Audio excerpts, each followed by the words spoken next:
back, Will with Omar. Today's special guests are some guys that I've met. I met years ago physically, then through social media we reconnected, and today we're gonna have an in-depth conversation about inclusion, legacy, things like that. I have Arturo Castaneda and Anthony Fernandez here. Arturo, please tell people a little bit about yourself, preface yourself so that when they hear what your story is, they'll understand where it's coming from. Yeah, absolutely. Well, my name is Arturo Castaneda. I am a serial entrepreneur. First, I became a real estate agent. I was working at Keller Williams Realty, and I recently joined eXp Realty as a team leader. I run a business of 4 people right now, 3 virtual assistants and myself. And since then, I've transitioned over from being a realtor, since most of my assistants are usually doing all the work that I'm doing right now. So I have enough time to focus on our business goals. I just started my Amazon store, and I am a recruiter for eXp Realty as well. What do you do at Amazon? Well, I have a team in the Philippines that runs my Amazon store. I started with a partner. I sold him a 3-family house in the Bronx, and then I rented all his apartments. And then he reached out to me and said, Arturo, the stock market is doing really well. What about all these other avenues where I can make passive income?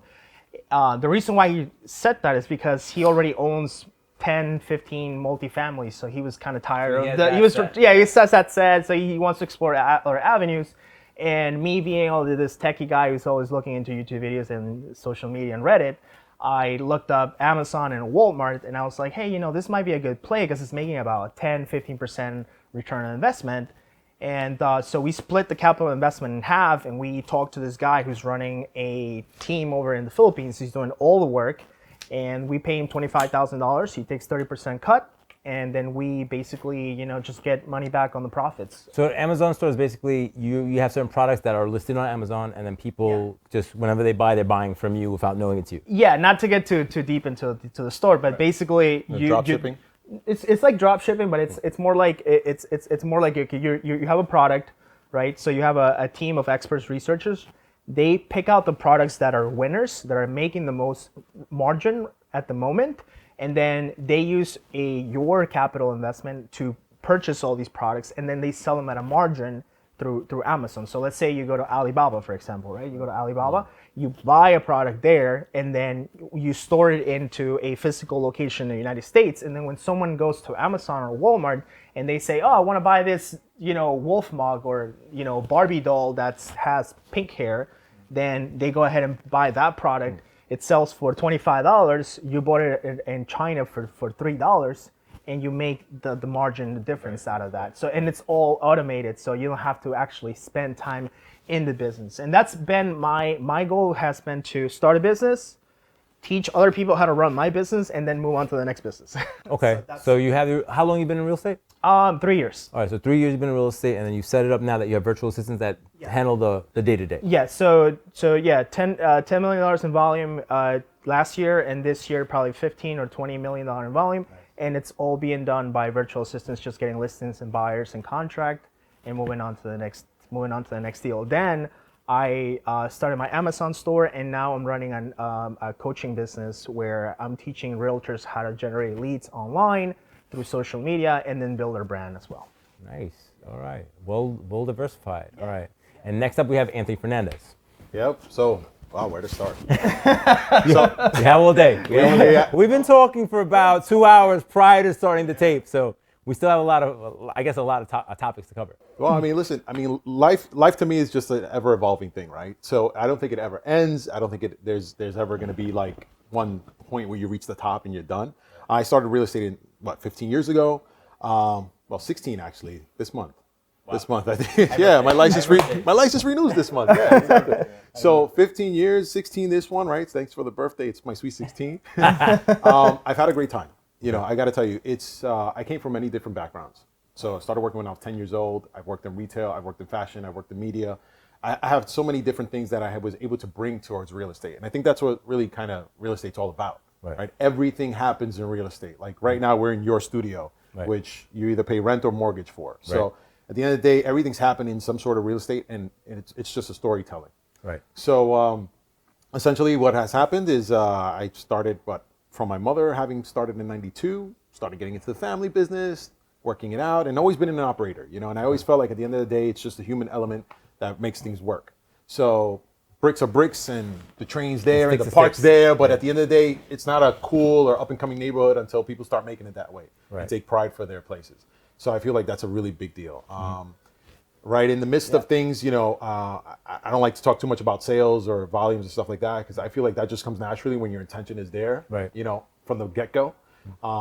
I started changing the whole conversation, and that's where From the Neighborhood came out, right? So From the Neighborhood's my YouTube channel. It's really been a big deal of me because, you know, it connects with those people who I grew up with and I felt really connected to. So what are you trying to do with the YouTube channel, since you mentioned it? Oh yeah, that's awesome. Let's talk about that. Well, I love it. I love it because I remember asking you that question. What was the purpose, and where do you want to take that? Because it was a hobby first, and now it's something. Yeah, it was just fulfilling an immediate need, right? At first, right? So it was like my client just needed something to move a property. It was a hard property to move, so I was like, you know what? Let me just film myself. Walk around with the phone. My arm's long enough, right? I got to wear shirts that are 36, 37 in sleeve size. Boom! I got myself, you know, this like floating tripod sort of a thing. So I did it, and then I started saying, wait a second, there's a bigger conversation. Well, did you sell the property when you did that? Okay. Oh no, that was successful for them, and it still is, right? It works for them. But I said there's a bigger purpose here. So when I was a kid, I used to screw around with the camcorder, like all the time. I used to make these little movies in my bedroom, and I used to come up with a piece of paper and kind of do this, like the film credits, right? I used to do this and like throw them. I used to put the Super Nintendo on like Mega Man theme songs. So this way, while Mega Man played in the background, that was a song for that clip, right? So I always had this like affinity for it. And I studied web graphic design. I was an IT, you know, professional. I mean, I taught classes, network engineer. Like I come from all these various backgrounds, you know. I almost became a cop, you know, until they called the house, and I was only 17. But they called the house as a cadet, and my mom was like, "You ain't doing that shit," you know. So I had all these backgrounds, and I kept saying to myself, you know, I never talk about it, and I never get to share the story with anyone else, or even get to know them deep enough, except for like maybe the pre-approval, right? Like 3 bedrooms, pre-approved, this neighborhood, numbers match, okay, you qualify, and that's great. Yep. That's great if you want to do a transaction, but then I started seeing, wait a second, who am I in these people's lives? What impact do I have as I let them go into this world of home ownership? or into their new phase of life, Right, really? right. Because people are exodusing from renting to owning, Exactly. which is a big transition. Exactly. It's like being single and then like married married. with kids. Yeah, right? married So with kids, everything yeah. changes, right? So now you're a part of this community. And From the Neighborhood had always been my thing since like 2007. Right? It was my tag. Right? It was like, hey, Anthony from the Neighborhood. Because I was like, how do I connect with somebody on the phone real quick? Who are you? I was like, from the real estate. Click. It used to be like, oh, Anthony from the Neighborhood. Connect right away. So I said, you know what? Let's make this thing a bigger story. And I said, my mom was in the business in '92. What did it do for her? What did it do for her family? Right? Everybody she brought in. Then I started thinking to myself, my cousins, and what it did for them. And I started saying, we're planting roots in the neighborhood. I said, and we're starting to talk about the neighborhood. So in essence, I said, all right, I'm helping my client. Let's change the conversation. Pandemic comes, shut down. And I said, all right, this is the time that you can start changing things on a monumental scale. So whereas the real estate agent comes in, he incorporates everyone into a transaction. Because now loan officers have a job, attorneys have a job, home inspectors have a job. Everybody has a, surveyors have a job, right? Appraisers. There's about 15 people involved at least. Yeah. If you Because really that break real it estate down. agent decided to have that conversation with this one person and said, you know what, I'm gonna help you get into a house. Right? So they're like an unpaid public servant until commission, until closing, right? Which means everybody's satisfied. And you're building almost like microeconomies. Exactly. Right? And it's a community. It's a Yeah. community. So I just said, you know what, at the end of the day, these neighborhoods all have a story to tell. There's all somebody in there. So as I dig deeper into this, it just started coming up. Like, there's something to be said here. And So I what do pulled you- myself out. So what do you do now? You do So I have a real estate team. but you do videos. I seen you. I mean, this is really a question, right? You do. You tell people to hit you up to showcase their properties. Yeah, Right. That's what I've seen. That's my request at the end of every video. Right. I saw that. So people don't care if it's my people you listing, don't know people are which is a service to people. People don't understand that. Yeah, absolutely. I don't care. I don't care if Arturo gets a listing tomorrow and he wants me to do a video with him. Real estate agents are my partners. My goal is to be like, say, for example, Anthony Bourdain for the chefs, restaurants, and neighborhoods that he visits. Let me do that for the real estate agents, the homes, and the communities that I visit. Yeah. Because everybody should be interested in living everywhere. The conversation, for example, of this lack of housing, it's a lack-based conversation. If you think in abundancy, you can figure out a way for everybody to land in some place. And it might seem like, well, you know, it's very idealistic or so forth, but I just think at the end of the day, every neighborhood deserves to be highlighted because if this neighborhood is of a certain ethnicity and now they say gentrification is what's making it better, well, Why was it so isn't before? What was it before? Right? Where's the credit to that? Right? Where's the credit to that before they came in here? Because as far as I'm concerned, nobody's been original at this piece of land, right? No one was like made right here. Like their embryo wasn't right That here, is- and they've been here. Nobody- 50 years. Yeah, that is Sprouted true. from the floor. Especially not America. Right. And we did the best job we could by telling the story of home ownership. Everybody bought into it. So everybody plays a part in the economy. If we could do the same over again, then that's why we are the superpower, as a nation, because we create this cooperative system. And that's what I see. And I feel like at the end of the day, we don't talk about that. What we do is we do a very good job of like dividing, right? Yeah. Hit them versus us, blue team, red team, whatever you want to call it. But I just feel like at the end of the day, no one's really talking about the story that happens each and every day, right? And people not understanding that their limitations are based on their lack of creativity.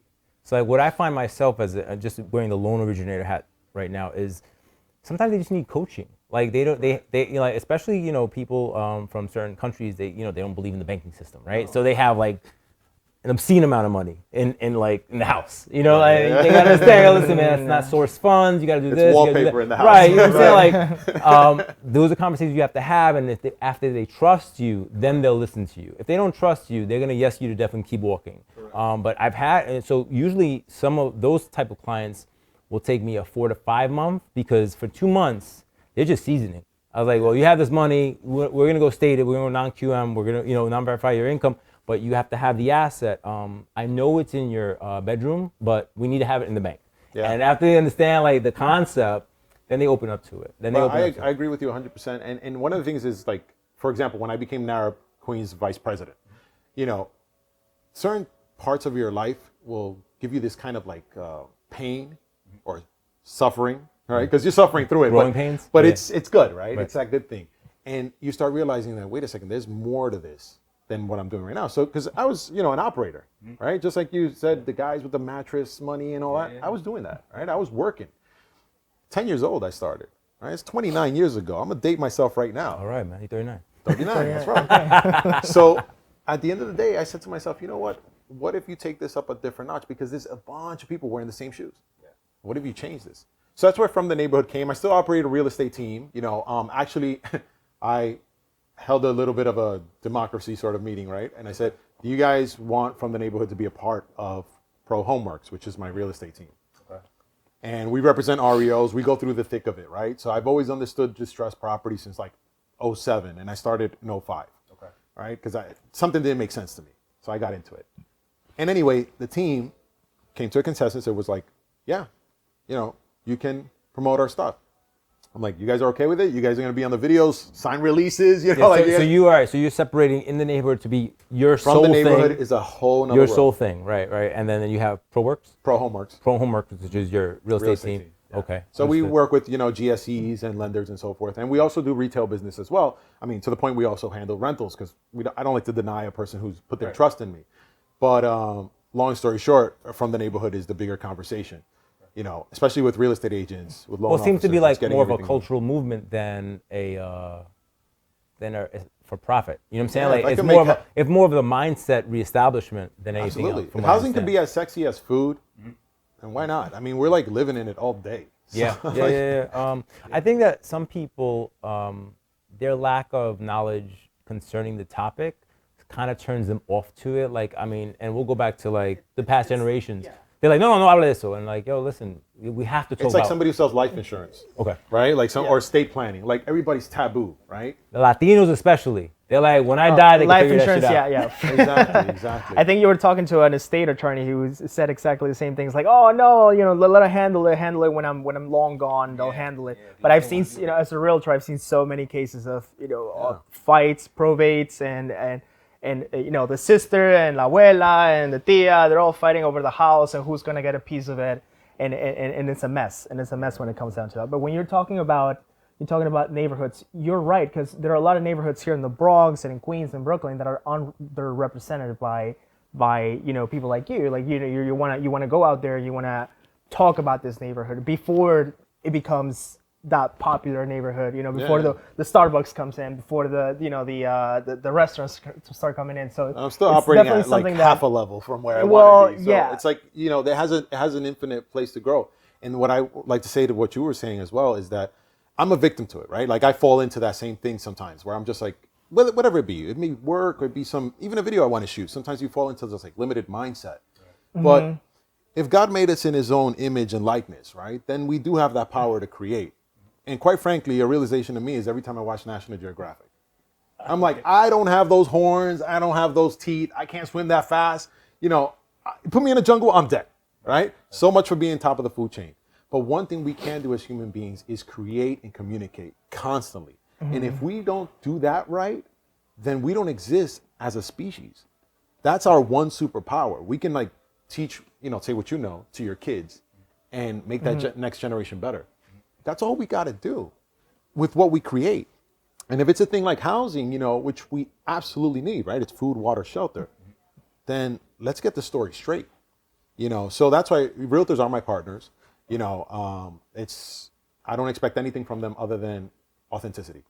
You believe that? I mean, you're actually giving stuff away. Wow, what a concept. Yeah.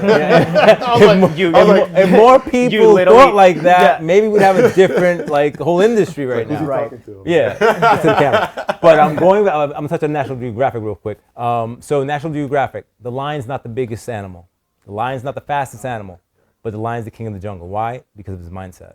And I think that is what you gotta think about, where like, yo man, the elephant's the biggest guy. The cheetah's the fastest guy, but I'm the king because of this. And if you can change the mindset of a generation, who knows what they could do, right? Who knows? I mean, we're not gonna go into other ethnicities and stuff, how they pool their resources. Imagine the Latinos, which are now the majority in this country. Imagine they thought about pooling resources. Imagine they started doing syndication. I mean, these words, obviously some of them won't understand, but they have the base. The per capita base they could put together. They could be syndicating. They could be buying big inventory. For the survival of the country, it is absolutely a necessity. You cannot say, let's forget about an up-and-coming group, a cohort, because then you're totally denying their economic participation, which essentially leads to all sorts of losses in revenue for a country. Well, it goes into the whole exclusion, right? I wanted to touch on that, and thanks for bringing that up. Exclusion of certain people of participating in certain things, because God forbid they understand the strength they have in numbers, then all of a sudden they could swing a country, they could swing a policy, Absolutely. they could swing a leader. Just like the votes, why it was such a big deal about it, right? But I think it's more so than just that. It's not just that one day in 4 years, or whatever the race is in whatever point in time in history. But you have to understand that each day, with each purchase, you are making a change. For example, your Amazon store, with each purchase, Arturo has something to feed his kids and so on and so on. It just goes on. Well, I read something very recently, K through 12, 50% of the children that are in middle school and elementary school and high school are minorities. And I think 40% of them are Latinos. So you're talking about Latinos in America.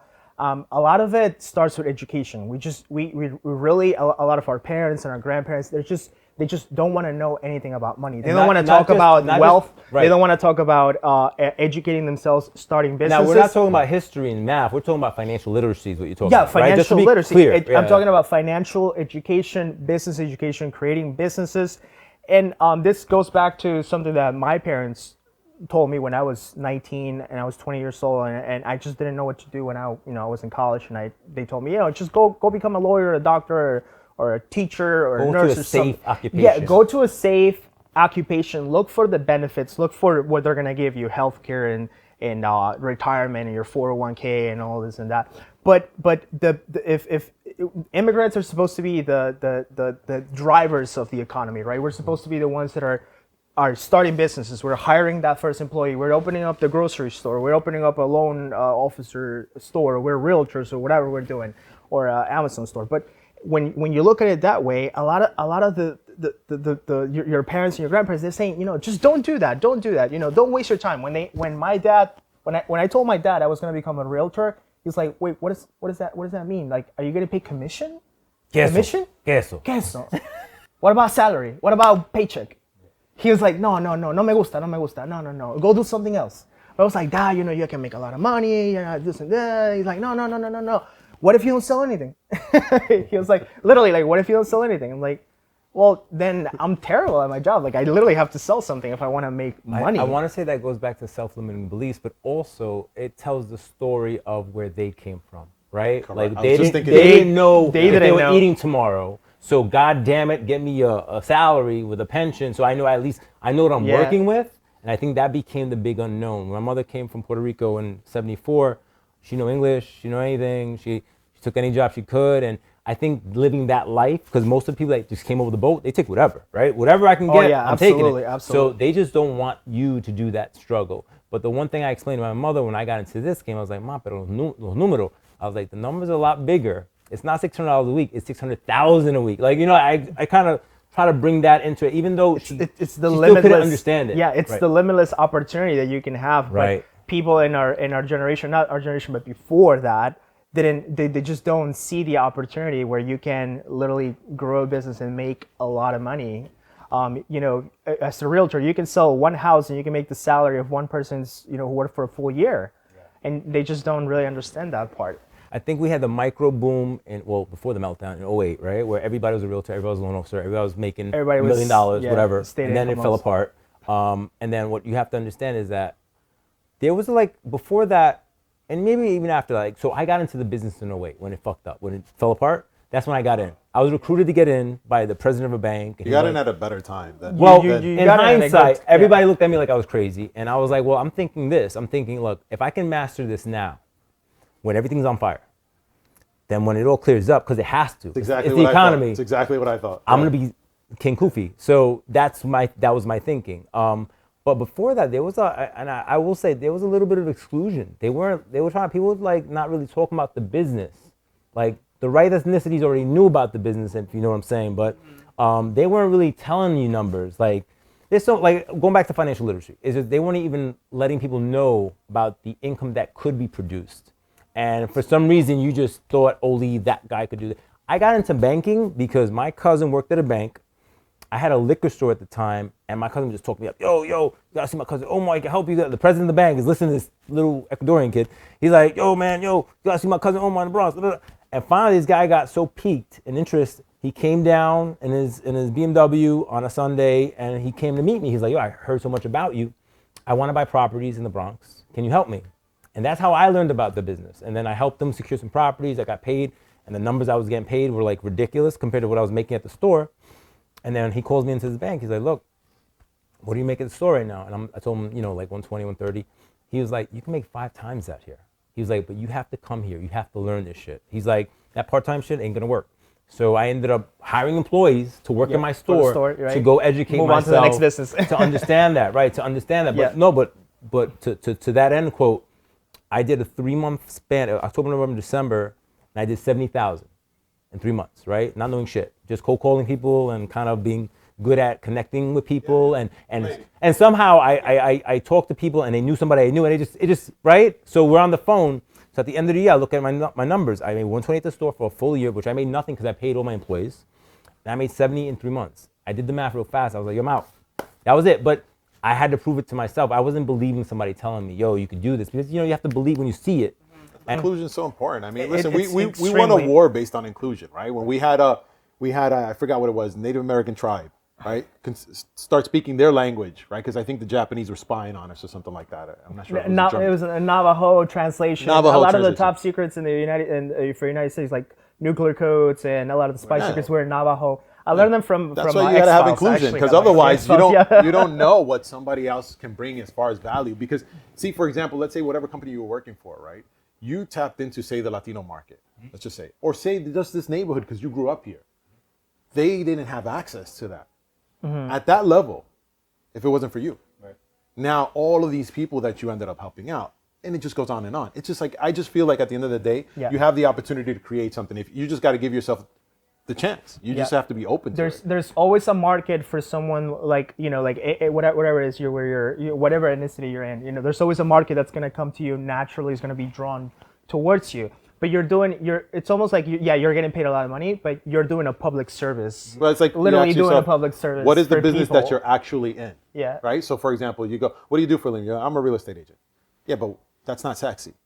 Like, what do you actually do? Like, what is it? What are you actually doing for somebody?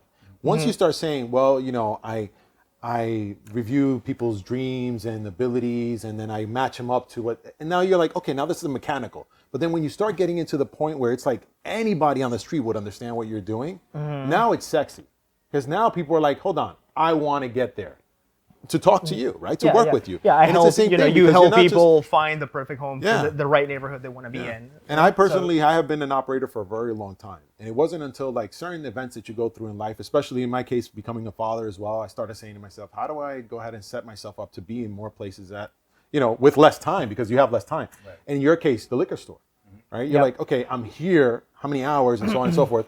Let me put some employees and make married from 8 a.m. to midnight. That was the craziness. That's a liquor store, you know. Yeah. What was her name? You're chained. He's like Hennessy. Corona. Yeah. That's another thing about physical stores. You're chained to that place. You can't leave that place. You're stuck there, and you got to be there, and you got to almost babysit that business unless you find a way to hire somebody to run it for you. Man, you're married. I think Robert Kiyosaki talked about his friend. I don't know if you read the book. The Four Quadrants. Well, no, but before that, the first book where he was talking about his friend, his parents had a liquor store. And he said over the years, he would go visit, and the liquor store, then, you know, the neighborhood got worse. So the graffiti, then they had the bulletproof glass. And he's like, I just saw my, like, almost becoming a prisoner of the business. Wow. And yeah, it's dope. And especially, I was like, that's a great visual. It's me. I gotta get out of here. So, you know, so there were times I would go to work and I was like, ugh. And I was like, no, this isn't my calling. This isn't my calling Absolutely. at all. Well, it's funny, like my father had a grocery store, right? And we were in East New York, right, on New Lots Avenue. And when we had the store, I used to go with him on the weekends. And I remember, like, I'd get little jobs and stuff like that, like sweep the front and, you know, stock the shelves and whatnot. But he'd be there for 12, 13, 14 hours a day. So my best time with my dad was at the store. At the store. At the store. Like, you had to go, like, your outing with dad was go to the store. Like, we had other trips, but, you know, they were seldom. You know, but it was going there. And even later on, Lower East Side Manhattan, when we had our other grocery store, you know, I used to bike ride over the Williamsburg before the reno. Nice. So we were like missing metal plates. You know, I was like, oh, avoid that before you end up in the car lane. But I used to bike ride there. I was like 17 years old, and 7 in the morning, and then come back like at 7, 8 o'clock at night. And my dad would still be there, you know, till midnight. And I just started looking at it. I was like, you know what? Nobody knows what you do. Like, nobody knows of this sacrifice. You know, it's just like, you're just there.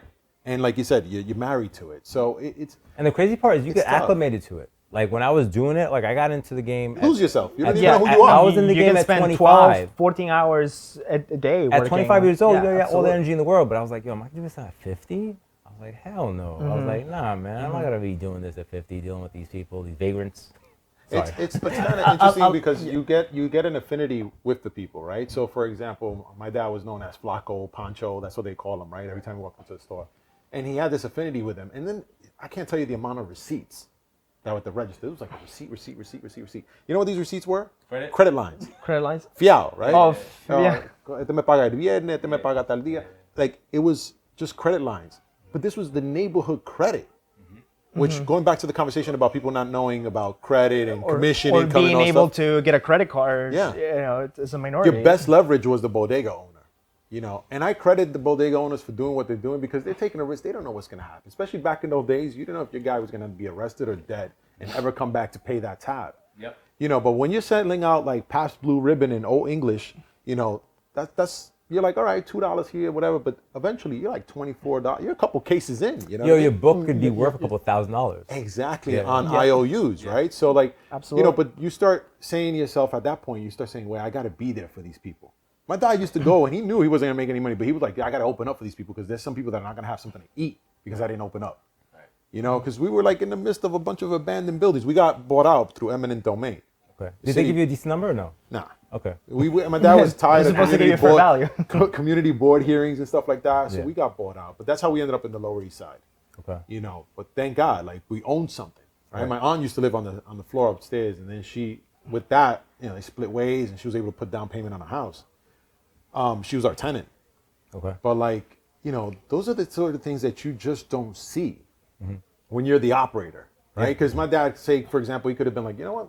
Let me pick up a couple of pieces of land while people were just like, here, take my deed. I don't want them. He's Like, too busy operating. He was operating, and then you don't see that. And if eminent domain did come around, he could have leveraged, say, a couple properties versus just that one, right? Because he was always operating it, right?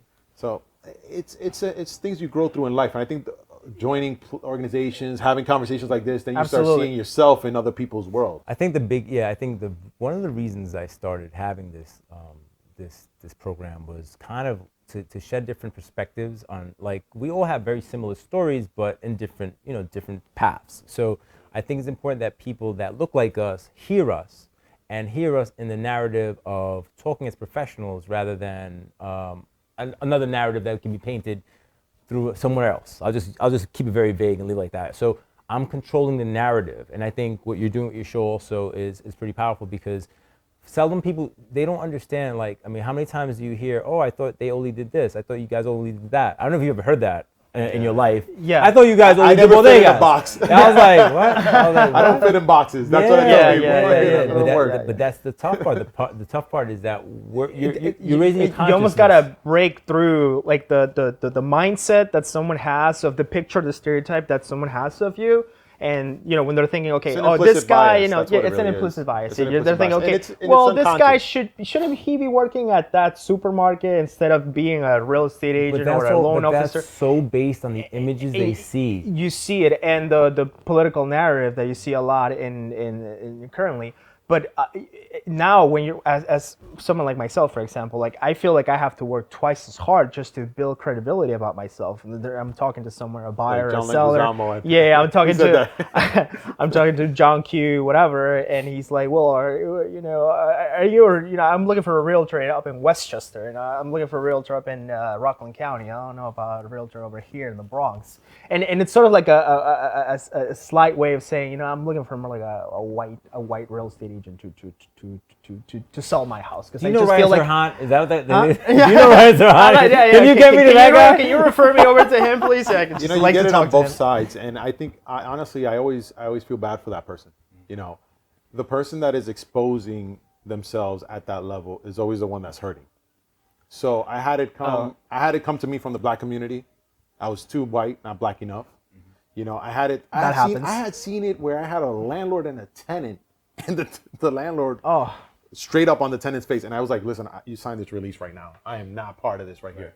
You know, and I remember giving up, like, exclusive rentals on an entire building because he just screwed up on one of them. And long story short, that person was actually related to someone I was in kindergarten with. So that's how small the world is. And I always feel like really bad for that person, because they're still dealing with a trauma that occurred sometime in their life, which, whether it's because the person's white or because the person's black, they have not been able to get over and accept another person. They cannot accept another person coming from that similar origin, whether it's biologically or religion or whatever. They can't accept that, and they impose that upon everybody else in the world. And quite frankly, they cut off opportunities that could be made available to them.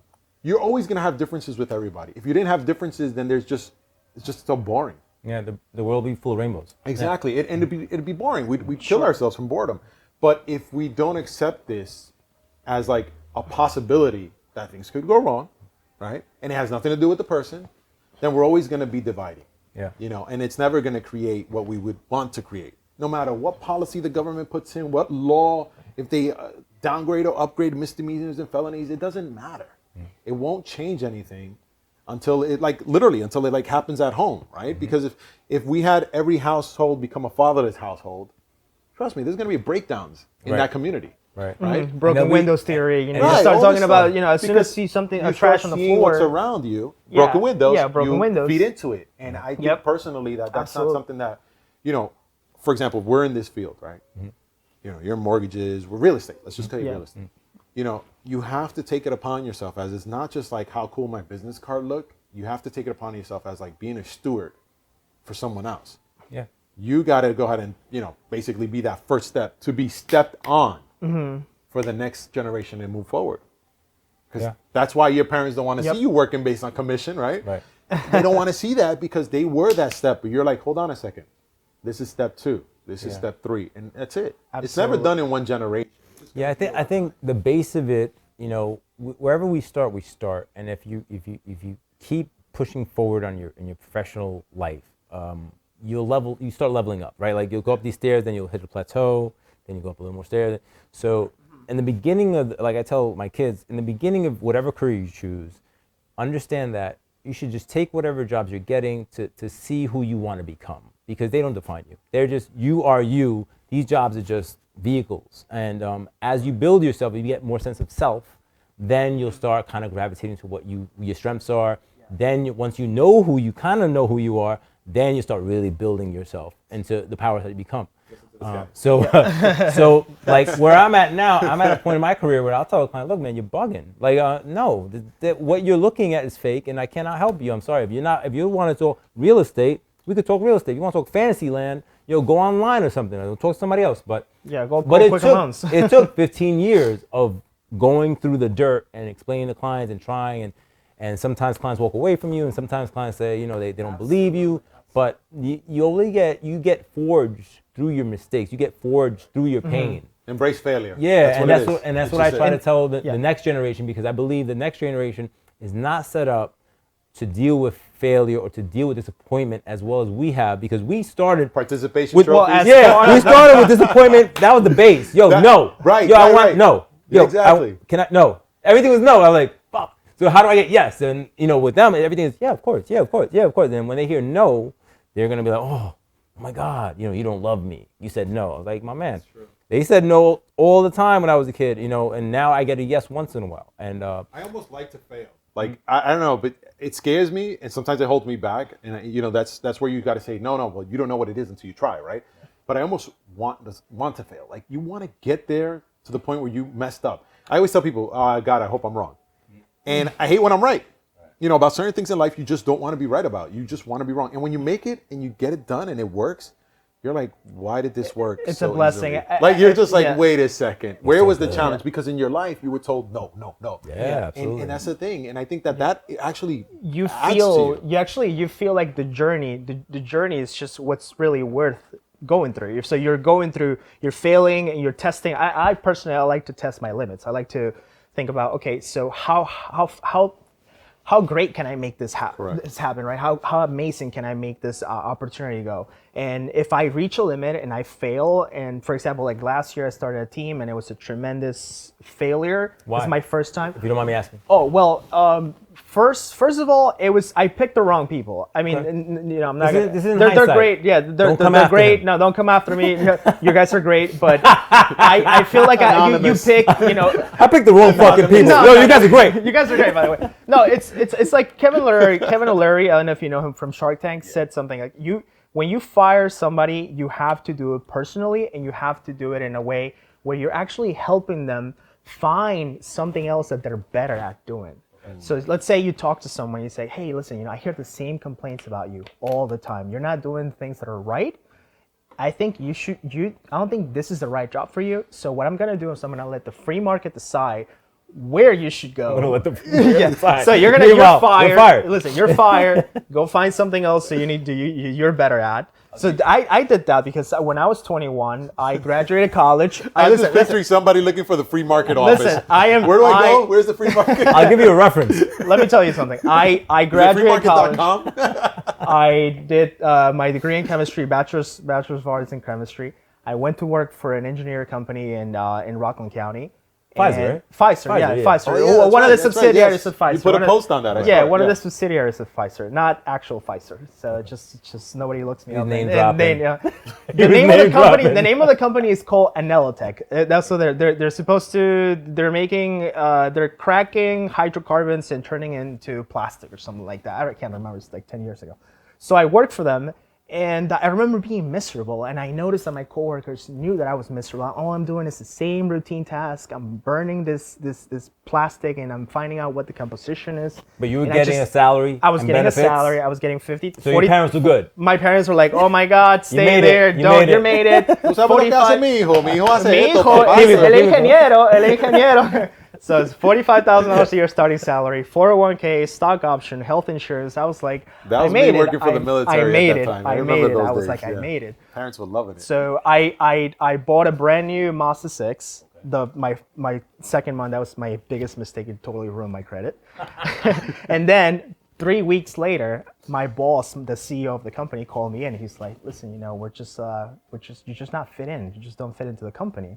And I was like, wait, what? You're like, what how? Do How do you know that? You never all seen I'm me. doing, you're never there. First of all, you're never there. And I go out to lunches with all my coworkers, and we go out to parties and we drink, and so I don't know what's going on. But all of my coworkers were white and from New England, Massachusetts, and whatever. And so I was just a kid from the Bronx. They burned you and saw your chemical composition. There you go. Just like, that's your job. They stole my patent. So they stole you're my out. patent. So they had me favor. Yeah, they had me working there for 3 months, and I was like, listen, it's not working out. And that was So the CEO told you it wasn't working out, or you said it wasn't? No, he told me. He straight up. He said, listen, you're fired. Arturo, I'm gonna give you or Arthur, whatever. Arturo. He didn't even know how to pronounce my name, but he was like, okay, listen, here's your stipend. Here's 2 weeks worth of salary. You're on your own. And that's the free market. Literally, free market. Yes, that's why he got it. Yeah, O'Leary. Was it Kevin O'Leary, your boss? No. Paying that shit forward. You're like, look, here's 2 weeks severance. Oh my God, yeah, no. But that was the point where I was like, I never want to work for somebody ever again. I don't want to be beholden to someone's too much control, man. They can just one day, let's say you buy a house, you have a mortgage. And then the next day you're fired. Yeah. Then what? Right. Then what? Then what are you gonna do? I always thought like when you get a job, right? You don't get a job. Like I never worked that way. Like I always thought like you hired me. You're my client. Like so, for example, say you're the boss, right? You hired me. But you can let go of the relationship though. You can say, okay, I don't want to work for you anymore. Exactly. You have leverage. You can let go of your client. 1, 2, 3, That's 4, 5, 6, 7, 8, 10 clients. So you can do that. And that in reality is a real freedom. Is a real freedom because so many people are working places where they're miserable at, and that misery seeps into all corners of your life. I don't know if people understand that yet, because I talk to friends of mine that make really good money that are miserable as fuck, and I'm like, yo, bro, you got to reevaluate your life. And it screws up the company because cells make up the body, right? So, for example, it's if you have a bad department, it's like a cancer, right? You gotta get to it because it's gonna mess up everything else. There's usually one bad apple in the department, and they're like, oh, this guy, I don't know what's wrong with this guy. Something about him, I don't really like him. And you're actually, they're doing something good for you, because if you don't fit in, if this is not what you're meant to be, what you're meant to do for the next 10, 20 years, then just go out and find something else that you want to do. Find that passion, become passionate about something, whether it's e-commerce or real estate or lending or whatever it is that you're doing. Be passionate about that. And when you're passionate and you show that you really care, things, the universe is going to come back to you and say, this is what you're meant to do, and they're going to compensate you for it. Yeah. So I never applied. I mean, well, not never, but I only applied for 3 jobs, right? I never applied for all the other jobs that I had. I didn't. So how did you get the jobs? What was your job? What kind of job? So anything I could think of. So like, for example, so I had my own company at 18 years old. We were assembling networks, and there was no Wi-Fi, so we were assembling networks. We were coming into places just like this, right? Law firms, loan officers, and so forth, running wires and all. Setting up custom computers for LAN gaming. Local area network games. Okay. Big gamers. Okay. They used to get like high-tech systems. I used to be a huge gamer. We used to build their systems. Okay. So, and we were the first ones to put like neon lights inside the computer. So we were doing customized with plexiglass and stickers. Sweet. So we were doing all that stuff. And it was literally out of a basement in a house that my mom owned. Mm-hmm. So long story short, I'm there, and people just went ahead and were like, oh, I was a customer, right? So I'm sorry, you were a customer. So I went ahead and I provided you a system. I said, oh, what do you do? Oh, this and that. Okay, do you want to come work here? It was just like that. And then as I'm working there, somebody would say, do you want to come work here? So best story I got is I'm working at Modell's. Actually, I got 2 stories like this, but I'm working at Modell's. I'm selling a pair of sneakers, right? Working at Modell's, College Point, Queens. I'm selling a pair of sneakers, and you remember the sneaker? DMX6 Reebok. Oh, there you go. All right, Oh so you remember Reebok details. DMX6, and what happened was I had gone to a Reebok clinic, awesome sneaker, right? They gave me a free pair. They gave me a basketball and all this other stuff. So those are the perks. And I'm going to be a manager of the footwear department at this point, right? So we helped open up the store in College Point. How old were you? Man, I was probably 18 years old. Okay. I had just got my car, so They were gonna make you 2000 manager at red 18? Honda CRV. Okay. Right, Okay. so I'm rolling in the 2000 red Honda CRV. It is the year 2000. I'm 18 years old. I just graduated high school.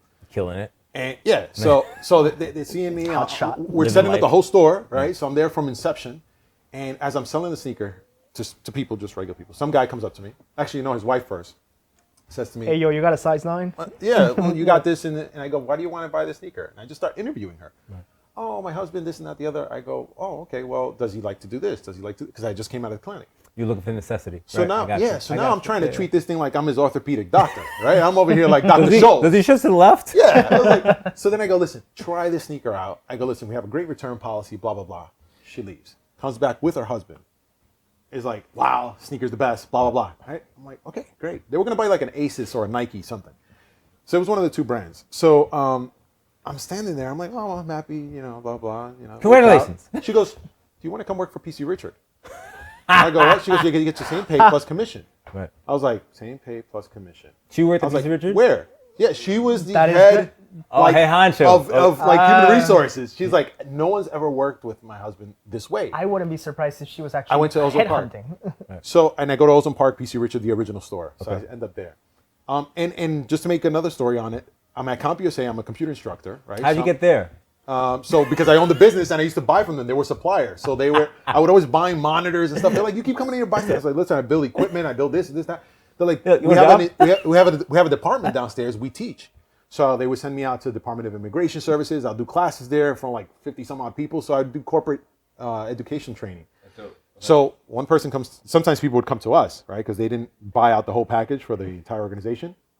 Woman comes over, she's sitting down there. I'm teaching them something on Outlook, right? I was certified in Outlook, You press Word, this, it's Excel. send. Yeah. And that's an email. Title, subject, body, attachment. Yo, you know what's that? red receipt. Wait, I'll age myself right now. When I got to college at NYU at 17, I had to take a computer class to learn how to use the internet.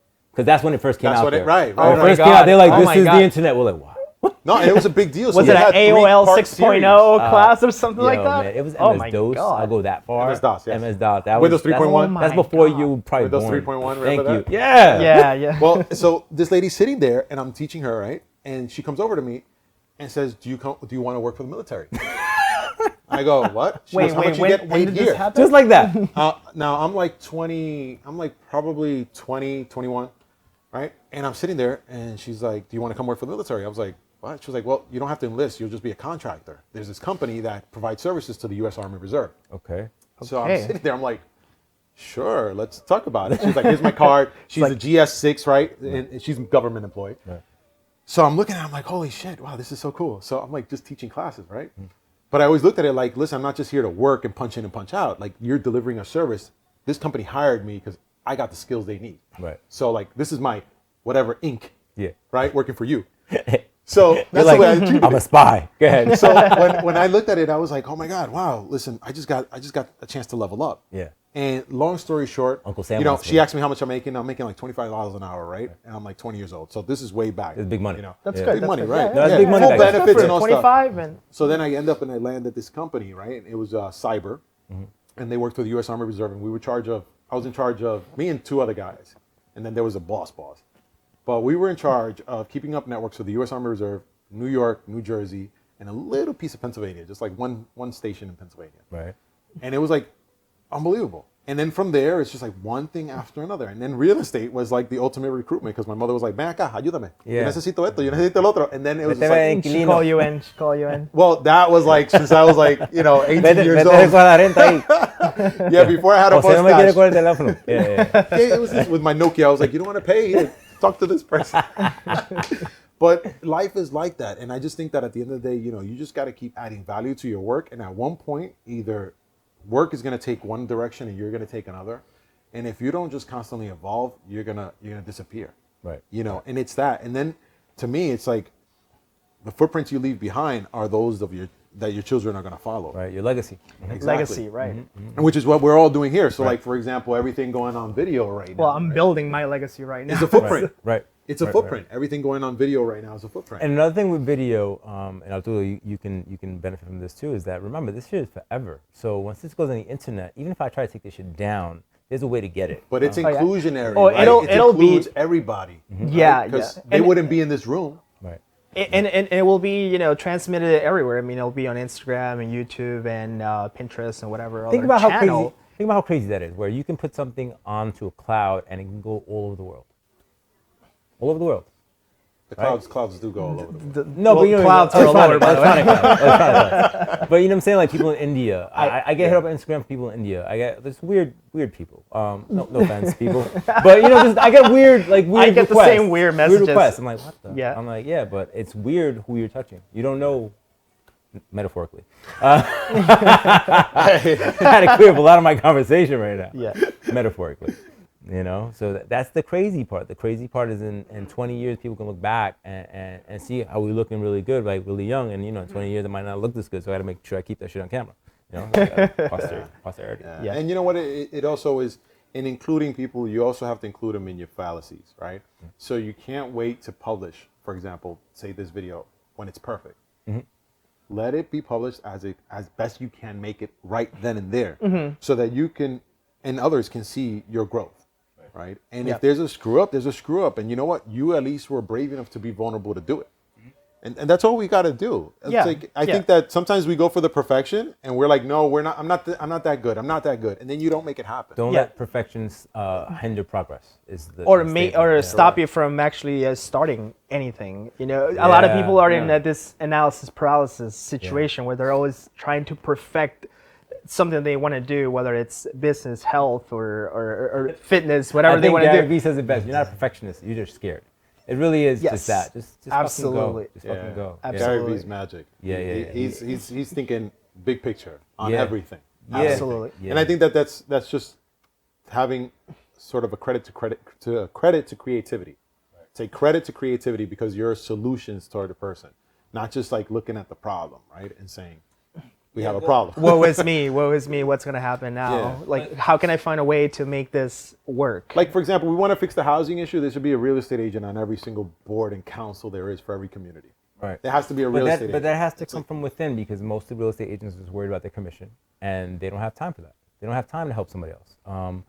I think going back to what you said, that story about being let go, I'm on the opposite end right now. I'm getting a lot of people trying to buy Hudson, and I think it's pretty funny because the numbers they throw at me to me are like ridiculously small, and but it just goes to show that I'm on the right path, because I build my brand on service, and my word is my bond, right? So I get it done. I love when clients come and they get denied by somebody else, because I'm like, I'll look at it, I'll see what's wrong with that, but I can fix this shit. Hold on, I got you. So I've always done that from 2008, from like when I first started, and I think that was the elixir towards the magic of my companies, where excellence. You pursue excellence, right? Whether you hit it or not, that's another topic, but you pursue excellence, and so much that your clients, they become almost like fanatic advocates for you. Like, you know, like I love when I get a client call me up and like, yo, I need a refinance. I'm like, yo, man, I haven't talked to you in 10 years. He goes, yeah, this guy called me from like Quicken or some shit. I said, yeah, I'm gonna call him. Thanks a lot. Thanks for reminding me. And he hang up. But that to me is the ultimate. It's the ultimate compliment. Like, they think about you. Like, they only mess with you. And I think it's because if you give it, going back to the universe, you give that type of loyalty to somebody when they couldn't fucking qualify to buy gum, and I get them to buy a house, like I fix their, I do this, I do that. Use their credit, all that. They have that endearing love and support for you that no matter what, they're always gonna call you back. And I think that's you got to bootstrap that, right? That's not something where you can go out and be like, hey, mom, dad, write me a check. I'm going to do this for this other people. You got to it's got to come out of you. Yeah. You got to put in the work. You got to put in the work for that. Absolutely. I think perfect way to get into some sort of segue, which I don't know if we have the time for that, guys, but it would be, how do you make this something where it doesn't just operate on you, where we were talking about operator before, right? How do you Ray Kroc it, right? Where this thing now, say for example, if I found the magic sauce, then I don't lose anything by giving Arturo the magic sauce and you the magic sauce, and then therefore you guys do that same thing in your realms, right? Or in your communities and so forth. It's like you almost got to find it at that point, right? Like, say Hudson is so great right now that you're getting offers.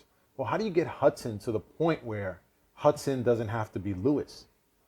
Well, Lewis is separate from Hudson, but what I'm doing now, I'll take it there. Because I think that's the challenge with agents, right? They hit that wall, or any operator, right? I think any operator. How do you scale, right? How do you scale? What I just started doing now are weekly meetings. I have a meeting for real estate, and I have a meeting for the mortgage operations. And I really believe, right at this point, I'm doing most of the production, so I'm just sharing stories. So I'm telling them, this deal, this is what happened, this is what happened. I'm trying what I believe is if you provide your culture. If they look at it the way you look at it, it doesn't have to be exactly, but if they take your spin and get your perspective and treat their company or their clients that way, I think that's where you create your movement. Like they have to see it has And to hiring people like that. yeah, Hiring people. It has to be like I believe in this word called dilution, which I believe I believe there's a certain finite where you can be effective and like people can really be like your guys, but once you get too diluted, you lose it. Unfortunately, I just think this business is too intimate. Yeah, It's too there's a intimate. quote. There's a quote. I can't remember who said it, but there's a quote that says, train one of your employees good enough so that they can leave you one day, but treat them so well that they'll never leave you. Right. So and when I think about that, I think about all three of my assistants that are working for me. I talk to them and I say, listen, I'm gonna pour myself into you, and I want the same type of commitment from you because at some point I want to move on from this business and I want to start another business because for me, especially for me, I just get bored very easily when I do something and I do it for a number of years. Let's say I do real estate for 10 years, then I get tired of it. I want to do something else. I feel like I have a better opportunity somewhere else. Then I want to have a point person that I can go to and say, hey, I'm going to pay you an exorbitant amount of money to run my business. And now I'm gonna be able to spend time with my family, time with my kids. I can, retire, talking about legacy, right? Retire, travel, go to Europe. And right now, I can't leave my business. I can't just go ahead and say, hey, I'm out for 2 months. I'll come back in 2 months. I'm going to Aruba or I'm going to travel to China or whatever. How old are you now?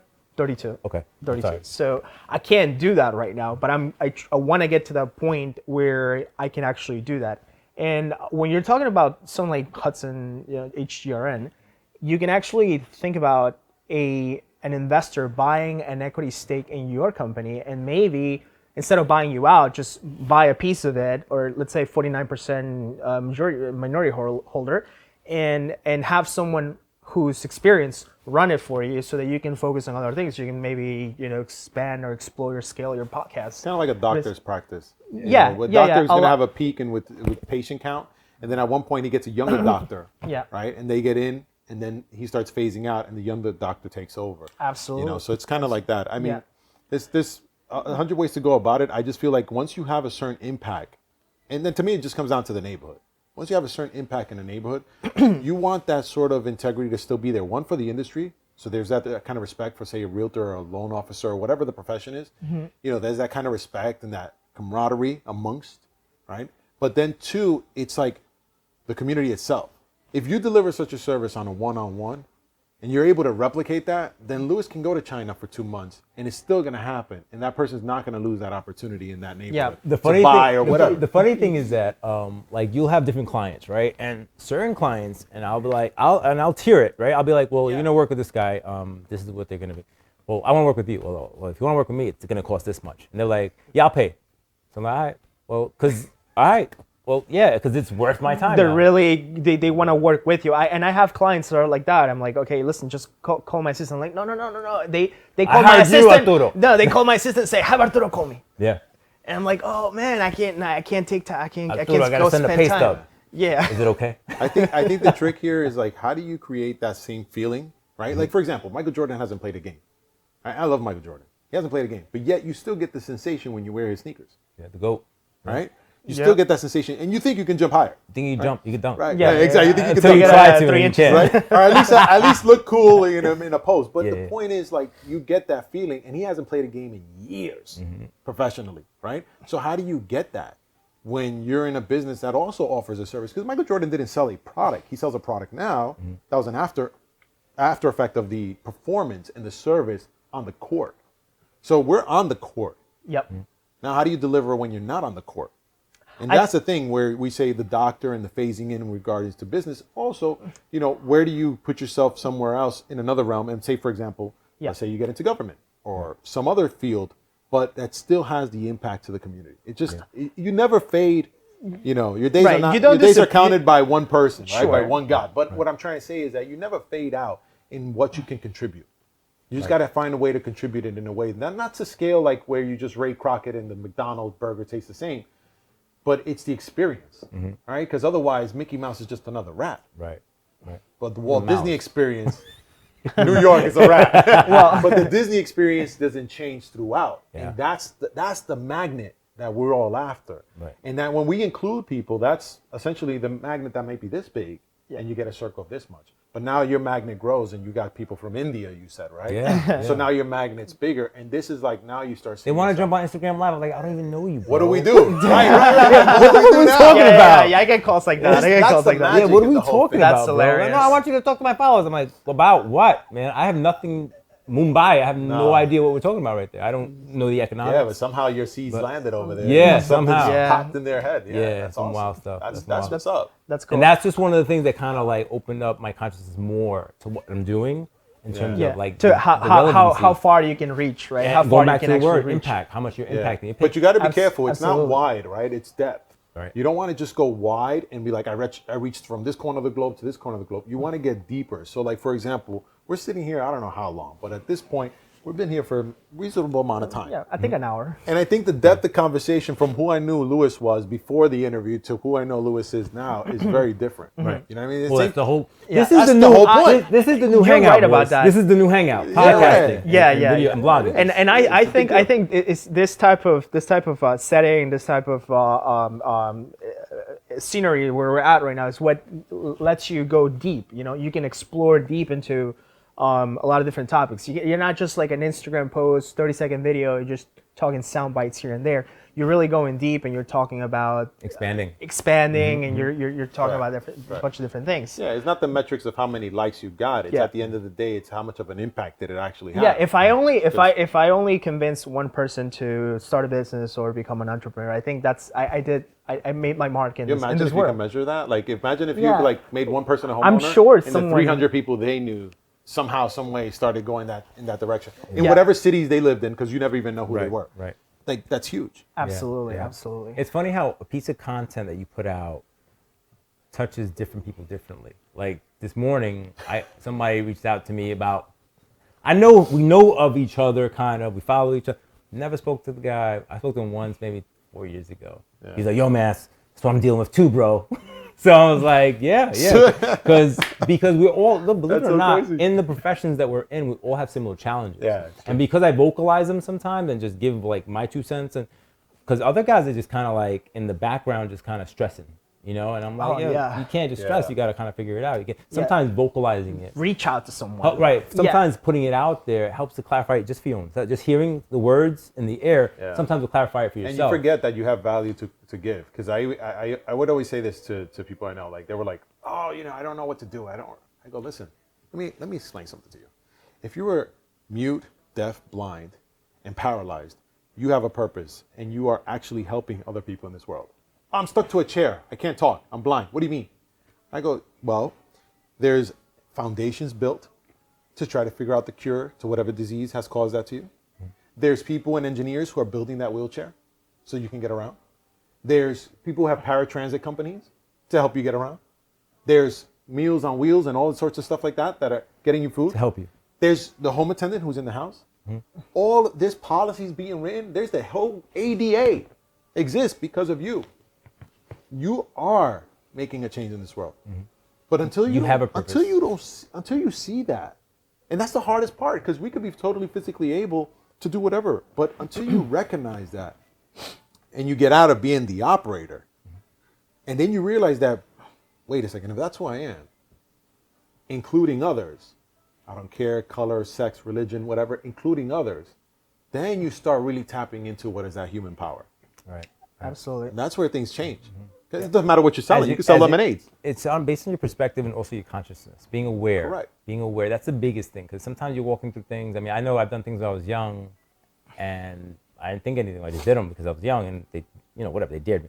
And you think of it as you're older, you're like, what the fuck was I doing, right? Because your consciousness is bigger. You're like, Yeah, oh yeah. man, I could have fucking fell off the You can train. only look backwards, Oh, right? Yeah, So you're like, "Whoa." yeah. So it becomes that level of awareness that starts to separate you. But as you become aware, and then you can share, Right. it opens up creativity for everyone. And I Yeah. think a lot of people, I don't know, I keep saying it, like this newer generation seems to be very stuck for some reason going back to analysis paralysis. I don't know what Part it of is. the new generation, by the way. You're in your 30s, bro. I'm talking about 20s. Oh, you talking about 20s? But yeah, Okay, yeah, come on. He want to jump in there as a Gen young Z, guy. come on, As a I'm young Gen guy. Z. Hold up. No, well, not for nothing. I think it's the fact that we just don't have the interaction like before. Like, Gary Vee says it with the baseball cards and the yard sales. Yeah. That we need that. Yeah. There has to be that little bit of hustle. When I started working at 10, I used to pack bags at a supermarket and push shopping carts to people's houses. Mm-hmm. And I got pissed when they started putting that as a paid job with salaries and so forth, because I was like, yeah, I wanted my kid to do that. Because Right. it was a little hustle. You took pride in packing the eggs and the bread the right way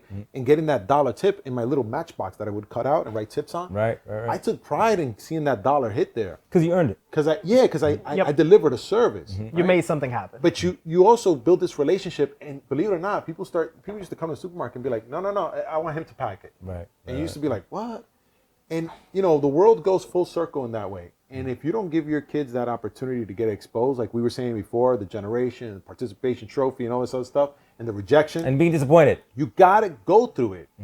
I honestly, I hope to suck at everything every day. I get afraid to suck though, and that's why maybe I don't give myself all the chances I should. But I wish to. If you're going to fail, bro, fail forward. Exactly. Like, I'd rather go ahead and trip on my way to shake hands with the president Then not try. than not have made the stage. He'll remember you.